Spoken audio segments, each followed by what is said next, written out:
Hello everyone, it's me, Clayton. I just finished watching The King of Staten Island, starring Pete Davidson, Bill Burr, Marisa Tomei, and Maud Apatow, and directed by her father, Judd Apatow, who you might also remember as the director of The 40-Year-Old Virgin.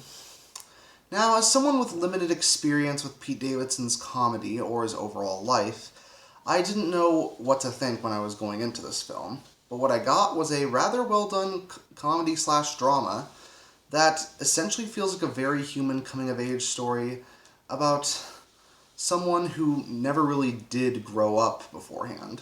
But let's get to the story, shall we?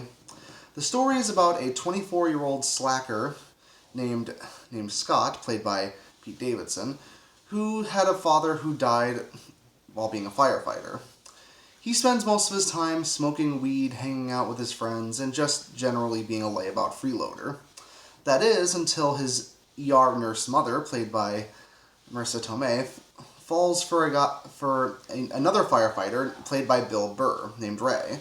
And as expected, Ray and Scott do not get along with each other, and considering that Scott has a little sister, Claire, who's off to college, he's feeling that he has gone through most of his life without accomplishing that much, and he figures out he needs to sort out his own life if he's going to have any chance of having the respect of anyone in Staten Island. So the film story seems very realistic when it comes to how it handles characters like Scott. That he's a slacker, but he's certainly not someone who's irredeemable. Someone who clearly has had a lot of personal issues, but someone who clearly can sort out his life. It just takes a while, and it doesn't happen at the turn of a dime.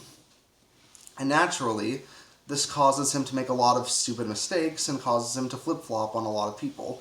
Like anyone who does as much drugs as he does, or who's clearly as insecure as he is. That's just compounded by the fact that he has lost his father, and he believes that his mother, played by Marisa Tomei, is just trying to move on in the wrong way. A lot of the beauty about the writing for these characters is that none of them are completely good or completely bad. They're just people with realistic personalities. In fact, Steve Buscemi plays one of the more honest characters of the whole film, as a fellow firefighter that works with Bill Burr's Ray. And even though Buscemi has limited screen time, I found all of his scenes really well acted and genuinely hilarious. But that's because of the acting talents of Steve Buscemi. In fact, while the writing is generally good throughout, what makes it really special is definitely the actors portraying these characters.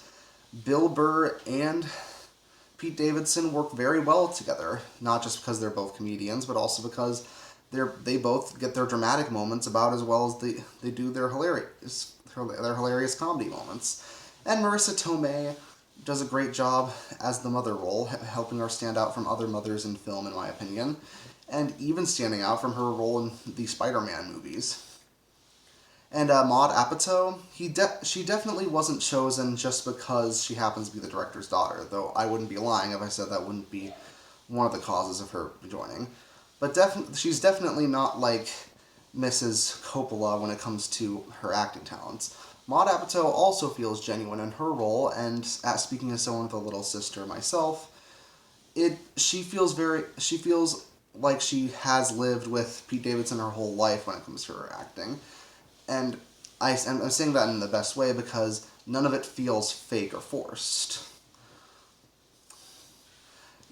Even as speaking as someone who isn't entirely familiar with Pete Davidson's style of comedy, as some of it can be sophomoric and juvenile, none of it feels like he's just doing it for the heck of it, though. As there are genuinely funny moments, and Pete Davidson is able to mix comedy and drama well in his storytelling and with this style of film. But that's not to say that the film's perfect, though. As the film is about 2 hours and 17 minutes, it does feel like it goes on for a bit too long, and some scenes could be shortened or cut altogether, as some scenes don't really contribute to the forward momentum of the plot all that much. Some are either there just to develop certain secondary characters, or just for the sake of telling a joke, and the jokes don't always land. But when it works really well. And that's why I'm going to give The King of Staten Island an 8 out of 10. See you next time.